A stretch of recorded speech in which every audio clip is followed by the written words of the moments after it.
क्या आप आज प्रॉफिट बना सके? क्या आप कम लॉस में एग्जिट हो पाए?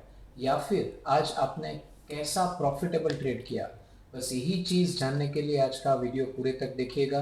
कैसे प्रॉफिट बनाया जा सकता है और कैसे लॉस कम किया जा सकता है। So friends, welcome to my channel market talks with Chintan. दोस्तों, आपकी स्क्रीन पे आपको निफ्टी का 5 मिनट का चार्ट दिख रहा होगा।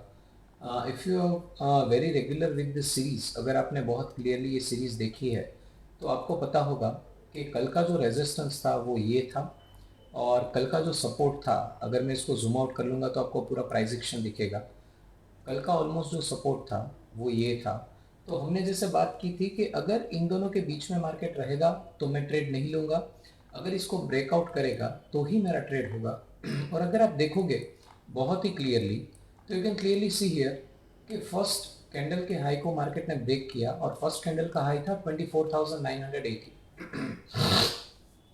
उसको ब्रेक किया तो मेरा बाई सिग्नल ट्रिगर हो चुका था, मतलब I was in a buying region, और इनिशियल स्टॉप लॉस मेरा यहाँ कहीं पे था। और जैसे ही मार्केट वहाँ पे पहुँच गया तो आई एग्जिटेड माई ट्रेड। तो मेरा जो एंट्री था वो 24,977, और पकड़ के चलिए कि 24,980 985 के आसपास मेरा एंट्री था, और मेरा एग्जिट यहाँ पे कहीं पे ऑलमोस्ट 925। तो ऑलमोस्ट अब ऐसा पकड़ के चलिए कि I exited with a loss of 50 और 60 पॉइंट। दोस्तों, अगर मैं 50 या 60 पॉइंट लॉस करके निकला तो कल ऑलरेडी हमने 300 पॉइंट बना लिए थे। तो जैसे मैंने प्रीवियसली भी बोला है आपको कि हम जब भी प्रॉफिट बनाते हैं, it would be always more than the loss we make, यानी कि एवरेज प्रॉफिट पर trade is more than the average loss पर ट्रेड वी मेक। सो अगर आप देखोगे मेरी नज़रिए से, तो again it was a normal day, normal trade, जिसमें हमने छोटा स्टॉप लॉस बुक करके, लॉस बुक करके हम आगे बढ़ गए। तो कल की प्रिपरेशन के लिए हम देखते हैं कि कल, यानी कि जो कल के लिए मेरा रेजिस्टेंस है वो 25,000 के आसपास रहेगा। मेरा जो सपोर्ट है वो इंटेक्ट है। तो अगर आप देखोगे तो निफ्टी ने एक रेंज बढ़ा दिया है, यानी कि अगर बहुत ही क्लियरली आप देखोगे तो निफ्टी ने कितना रेंज बढ़ा है वो देखते हैं। इट वेरीज फ्रॉम 24,190, और अपना जो रेजिस्टेंस है इट इज ऑलमोस्ट 25,000। तो दोस्तों, 25,000 और 24,200, तो पकड़ के चलिए तो 800 पॉइंट का एक रेंज बन चुका है। तो 800 पॉइंट्स यानी कि मोर देन 3% ऑफ निफ्टी। अभी कल क्या होगा? जैसे मैंने कल भी बोला था कि मार्केट अगर ब्रेकआउट देगा तो भी वो छोटी मूव देगा या नो ट्रेडिंग जोन देगा। अभी कल के लिए हम क्या देख सकते हैं, क्या एक्सपेक्ट कर सकते हैं? If you expect for tomorrow, अगर बहुत फाइन ट्यून मोड में मार्केट ऊपर जाता है तो it would be a bullish day for me. But ये बड़ी रेंज अगर मैं देखूंगा तो मार्केट यहाँ कहीं पे घूमेगा, बेरिश ट्रेड नहीं देगा तो मैं बेरिश ट्रेड नहीं लूँगा, बीच में कहीं पे जाएगा तो मैं कुछ नहीं करूँगा।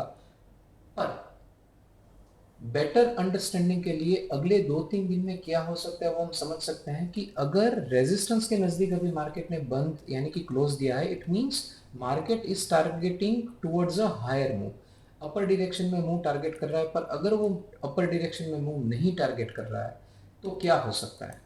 तो लेट्स सी कल के लिए क्या हो सकता है। This was my resistance which I marked, and this is my support जो ऑलरेडी मैंने मार्क किया था। अगर सपोज कल मार्केट ऐसा कुछ करता है कि मार्केट नीचे गया और फिर ऊपर आया, वापस ऐसा कुछ किया, ये एक मैंने मोटा मोटी एक मूव ड्रॉ कर दिया है। तो अभी मेरा नया सपोर्ट रेजिस्टेंस क्या हो गया? This is my new support, this is my new resistance. तो मार्केट ने रेंज नेरो आउट किया, मतलब परसों के दिन अभी मार्केट क्या करेगा? तो अगर मार्केट यहाँ से शुरू करता है दिन, ऐसा कुछ स्विंग बना के, यू टर्न बना के, फिर इसको ब्रेक करता है तो हम बुलिश जाएंगे। अगर मार्केट ऐसा कुछ नहीं करता, लेट्स से कि मार्केट ऐसा कुछ नहीं करता और मार्केट घुमा और फिर नीचे चला गया, तो यहाँ पे हमारा सेल ट्रिगर हो गया। ऐसा भी मार्केट अगर कुछ नहीं करता तो रेंज को नेरो आउट करके फिर वो ब्रेकआउट दे सकता है, यानी कि अगर बहुत बड़ी रेंज बन चुकी है तो तुरंत ही हमको ट्रेंड फॉलोइंग मूव्स मिलेंगे, ऐसी प्रोबेबिलिटीज कम है। इसीलिए हम बोल सकते हैं कि आज का स्टॉप लॉस हुआ, उसका one of the reason is range बहुत बड़ी हो चुकी थी। But system is system, system के हिसाब से हमको ट्रेड लेना है, we can't move away from the system. तो this is for 5 minutes time frame of Nifty. अभी हम उसको बड़ी टाइम फ्रेम में यानी कि 30 मिनट्स में जाते हैं और देखते हैं। So this was our resistance, already हमने कल भी ड्रॉ किया था और नया रेजिस्टेंस हमारा ये बन चुका है and this is our support. इसके बीच में मार्केट जब तक है मैं बड़ी टाइम फ्रेम में भी कोई भी ट्रेड नहीं लूँगा। अगर ये रेंज टूटता है तो ही मैं ट्रेड लूँगा। मीन रिवर्जन या कोई भी छोटा बड़ा न्यूट्रल स्ट्रेटजी मुझे कितना भी ग्रीड दे, मैं उसमें ट्रेड नहीं करने वाला, बिकॉज ऑलरेडी मुझे कम ट्रेड से पैसा कमाना है ताकि मैं पीसफुल ट्रेडिंग कर पाऊँ। और दोस्तों आपने शुरू से अभी तक देखा होगा हमने तकरीबन 25 सेशन से ज़्यादा सेशंस लिए और ट्रेड्स भी हमारे कम आए, फिर भी हमको ऑन एन एवरेज अपने रिटर्न, अपना इन्वेस्टमेंट के हिसाब से रिटर्न बहुत ही अच्छा मिला है। सो फ्रेंड्स, अगर कम ट्रेड्स है फिर भी हम पैसा बना सकते हैं, तो जो एक फिनोमिना है कि बहुत ट्रेड लेना चाहिए और जब भी मार्केट है मैं मार्केट के सामने एक ट्रेड में होना ही चाहूँ, मार्केट कहीं पे हो मैं एक पोजीशन में रहना ही चाहिए, मेरा पैसा ऑलवेज चर्न होना ही चाहिए, ऐसी एक मेंटालिटी निकाल दो।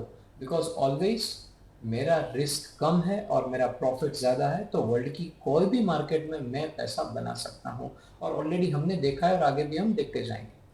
अगर मैं पोजिशनल टाइम फ्रेम में देखूंगा यानी कि डेली टाइम फ्रेम में, तो पता चल जाएगा आपको।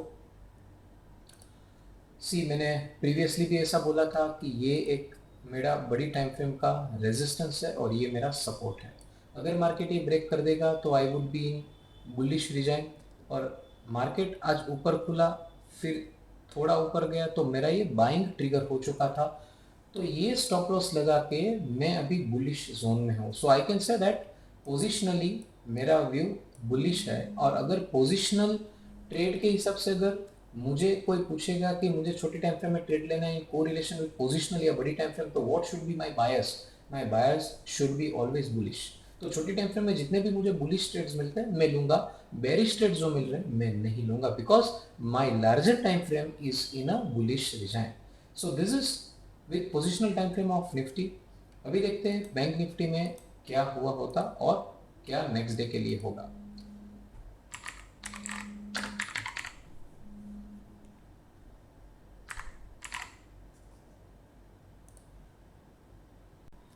Let's see the 5 minutes chart of bank Nifty, और बैंक निफ्टी में आज क्या हुआ होता और हमने क्या किया होता पहले ये देख लेते हैं।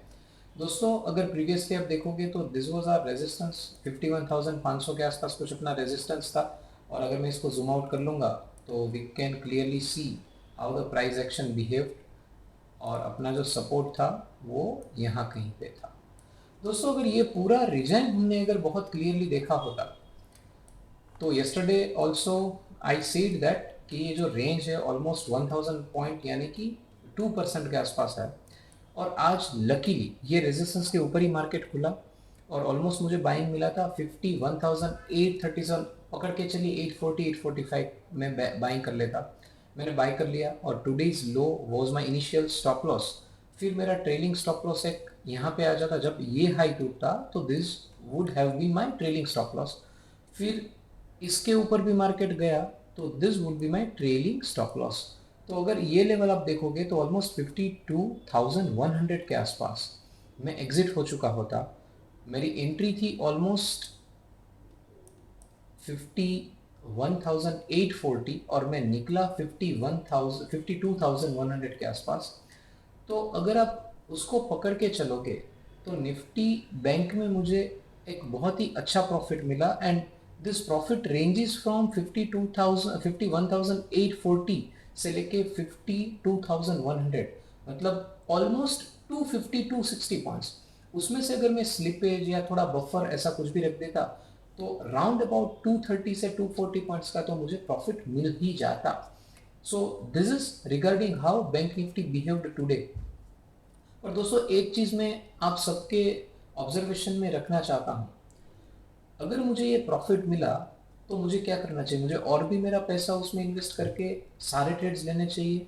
हाँ अगर सिस्टम मुझे बोल रहा है तो, बट आप मुझे ये भी बोल सकते हैं कि सर तो फिर आपने ये फ्री फॉल को क्यों एनकैश नहीं किया। भाई मेरा सिस्टम ये नहीं है कि हर एक मूव को मैं कैप्चर करूंगा। अभी क्या मुझे करना है कल के लिए एक ही ट्रेड। अगर आप देखोगे तो हम कल यानी कि ये वाला दिन ये वाले दिन में हमको थोड़ा स्टॉप लॉस लेके हम निकल गए थे। This was a no trade day. मैंने आपको वो भी बोला था कि नेक्स्ट डे अगर नो ट्रेड डे भी हो सकता है, 2-3 दिन अगर नो ट्रेड डे होए तो मुझे अच्छा प्रॉफिट मिलेगा। तो आज आप देखोगे तो 200 से लेके 250 पॉइंट के बीच में आराम से कोई भी एक बंदा एक ट्रेड में अर्न कर सकता था। इट मीन्स दैट अगर मुझे 2-3-4 दिन ट्रेड नहीं मिले तो मुझे हड़बड़ी करके कोई भी जगह पे एंट्री नहीं करनी है। मेरा पैसा ऐसे पड़ा है तो उसको रखने दो, because I am believing in a peaceful trading, a systematic trading. कहीं पे कोई भी पोजीशन में नहीं लूंगा। अभी कल के लिए हम कैसे प्रिपेयर करेंगे, लेट्स सी इट। अपना जो भी एक रिजाइम बना है रेजिस्टेंस का, now it is shifted to this point. Support अपना इंटेक्ट रहेगा। कोई एग्रेसिव ट्रेडर ऐसा भी बोलेगा कि सर आजकल वो हम सपोर्ट लग देंगे तो क्या दिक्कत है, but I am not seeing के बहुत ही अच्छा रिकवरी दिया है, सो मैं इसको पाइवोटल सपोर्ट नहीं बोलूंगा। My pivotal support still stands here, यानी कि 50,400 450 के आसपास मेरा support as it is intact है। और 50,000 52,350 अगर आप नियरली उसको पकड़ के चलो तो ऑलमोस्ट 1800 से लेके 2000 पॉइंट्स का एक रेंज बना है दोस्तों। It is nearly 4% range. It means that I can से bank Nifty is expanded very heavily. तो अभी नेक्स्ट डे क्या हो सकता है, यू हैव द आंसर। इसके बीच में अगर मार्केट कहीं पे घूमेगा मैं कुछ नहीं करूंगा। जब तक मेरा सपोर्ट रेजिस्टेंस नहीं ब्रेक होगा मैं कुछ नहीं करूंगा। Now you can say that bank Nifty इधर ऊपर और कंटिन्यू करेगा या 2-3 दिन एज पर माई सिस्टम मुझे नो ट्रेड डे हो सकता है। कोई बात नहीं, जब तक मेरा सिस्टम मुझे ट्रेड नहीं देगा I would be away from the market. This is regarding 5 minutes time frame. देखते हैं 30 मिनट्स टाइम फ्रेम में हमारे लिए क्या है। दोस्तों प्रीवियसली आई वाज सेइंग कि रेजिस्टेंस और सपोर्ट 5 मिनट और 30 मिनट में को रिलेटेड नहीं है, बिकॉज तो अपनी position size should be smaller. But आज के दिन से 5 मिनट और 30 मिनट्स दोनों को रिलेशन में आ गए हैं। So we can come back to the same position size जो अपनी प्रीवियस पोजीशन साइज थी। So resistance and support remains the same 30 minutes में भी। तो अगर नेक्स्ट डे मुझे क्लियर बहुत ही अच्छा मूव मिल जाता है तो I would be bullish about this, I would be bearish about below this। पर इन दोनों के बीच में ऐसा भी हो सकता है कि मार्केट यहाँ पे गया फिर नीचे गया, मैं कुछ नहीं करूँगा। कितना भी अच्छा मुझे रिस्क रिवॉर्ड मिल जाए, मीन रिवर्जन ट्रेड अभी मैं नहीं लूँगा, because I am trading a pure trend following system. Mean reversion system में दोस्तों ऐसा होता है कि नंबर ऑफ ट्रेड्स बहुत सारे मिलेंगे, रिस्क रिवॉर्ड भी बहुत अच्छा मिलेगा, बट नेट ऑन नेट बहुत सारे ट्रेड्स की वजह से आपका जो टर्नओवर कॉस्ट है, ब्रोकरेज है, एडिशनल कॉस्ट है, स्लिपेज है, ये सब भी बढ़ सकते हैं। बट जो ट्रेडर्स को ऐसा एक साइकोलॉजी है कि मुझे हर पॉइंट पे मार्केट में रहना है, हर पॉइंट में मुझे ट्रेड चाहिए, they are more prone to mean reversion. और बहुत अच्छे ट्रेडर्स, बहुत सारे ट्रेडर्स ऐसे भी है जो मीन रिवर्जन और ट्रेंड फॉलोइंग दोनों करते हैं, अगेन नंबर ऑफ ट्रेड्स बढ़ता है। बट अगर आपको पीसफुल ट्रेडिंग चाहिए, बहुत अच्छी तरह से शांति से आपको ट्रेड करना है जिसमें कम स्लिपेज आए या बहुत पीसफुल फोकस करके आप ट्रेड कर सकते हैं, then you can always select trend following systems. अगर ट्रेंड फॉलोइंग में आपका एक अच्छा ग्रिप बन जाता है, आप अच्छा पैसा कमाना शुरू कर देते हो, आप एक सिस्टमेटिक ट्रेडर हो जाते हो, उसके बाद you can think about high frequency trading जिसको हम स्कैल्पिंग बोलते हैं। उसके बाद आप सोच सकते हैं कि मीन रिवर्जन ट्रेडिंग, उसके बाद आप दूसरे इंस्ट्रूमेंट्स के ऊपर भी एक्सप्लोर कर सकते हैं। बट एक टाइम पे एक इंस्ट्रूमेंट या दो इंस्ट्रूमेंट और एक सिस्टम और एक टाइम फ्रेम, उसको अगर आपने फोकस कर लिया then I am very sure कि आप बहुत अच्छे ट्रेडर बन सकते हो। You can be a full time successful trader. So this is regarding my 30 minute setup. इसके ऊपर या नीचे जाएगा तो ही मैं कुछ करूँगा, अनलेस एंड अनटिल मैं कुछ नहीं करूँगा। और दोस्तों एक चीज़ आप मार्क करिए, स्पेशली ऑप्शन ट्रेडर्स, जब जब मार्केट का रेंज बढ़ता है तो मार्केट की वॉलेटिलिटी बढ़ती है, यानी कि ऑप्शन में स्पाइक्स आने का या 5-10 मिनट के बहुत बड़े कैंडल्स मिलने की प्रोबेबिलिटी बढ़ जाती है, जैसे आज बैंक निफ्टी में हुआ। आप अगर देखोगे तो ये जो यहाँ से नीचे it was a huge move, भले ही 5 मिनट में हो, बट ये स्पाइक्स फिर वापस ऊपर आया, वापस नीचे गया। मिड कैप में भी आप देख सकते हैं, बैंक एक्स में भी आप देख सकते हो। तो जब रेंज बढ़ता है तो वो दोनों रेंज के बीच में आपको स्पाइक्स मिलेंगे, वॉलेटिलिटी मिलेगी, और वो स्पाइक्स की वजह से स्ट्रेंगल प्लेयर्स या छोटे छोटे ऑप्शन सेलर्स है उनका स्टॉप लॉस हंटिंग बहुत अच्छा दिखेगा। इसीलिए जब तक अपना लेवल ब्रेक नहीं होता हम ट्रेड से बाहर रहते हैं। छोटे छोटे सेल करके या पेनी स्टॉक सेल करके या पेनी ऑप्शन सेल करके स्टॉप लॉस लेके कैपिटल को वाइप आउट करने से अच्छा है एक जगह पे ट्रेड करो और सिस्टमेटिक ट्रेड करो।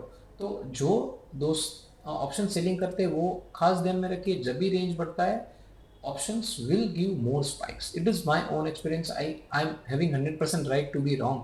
बट ज़्यादातर आप देखोगे तो ऐसा होता है कि 70-80% ऑफ द टाइम जब रेंज बढ़ता है वॉलेटिलिटी ऑलवेज इंक्रीजेस। अभी हम जाते हैं पोजिशनल टाइम फ्रेम में जो अपना डेली टाइम फ्रेम है। इफ़ आई सी हियर, तो मैंने यहाँ से एक बेरिश मूव की पोजीशन ली थी और दिस इज माय रेजिस्टेंस। तो अगर यहाँ पे आप देखोगे जब तक ये मेरा रेजिस्टेंस या मेरा स्टॉप लॉस ट्रिगर नहीं होता I would be in bearish position. तो आज भी मैं एक बेरिश पोजीशन में हूँ। अगर मुझे कोई पूछेगा कि सर बड़ी टाइम फ्रेम के रिलेशन में मुझे छोटी टाइम फ्रेम में ट्रेड करना है, तो I will say you can trade bearish trade. कल ऐसा भी हो सकता है कि इसके नीचे मार्केट जाए, तो ये मेरा पॉसिबल है कि ट्रेलिंग स्टॉप लॉस हो, बट लेट्स सी कल क्या होता है। आई होप निफ्टी और बैंक निफ्टी 5 मिनट 30 मिनट्स और डेली टाइम फ्रेम में it is very clear from your side, और एंजॉय द प्रॉफिट जो भी हमको आज बैंक निफ्टी में मिला है।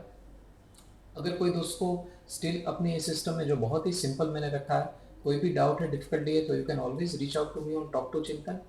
आई hope the concept are very clear and I hope कि आप ये कंसेप्ट को अपने लाइफ में अपने ट्रेडिंग स्टाइल में एग्जीक्यूट करके अच्छा पैसा कमा रहे होंगे और अच्छा पैसा कमाओगे। दोस्तों please share the word of mouth. अगर आपको ये कंटेंट पसंद आ रहा है, अगर आपको ये ट्रेडिंग स्टाइल पसंद आ रहा है, तो दूसरे भी ट्रेडर्स जो सीखना चाहते हैं उनको भी ये चैनल ये वीडियोस आप शेयर कर सकते हैं। कल दोस्तों वापस हम मिलेंगे सेम लोकेशन पे सेम टाइम पे। Till then thank you and have a nice day.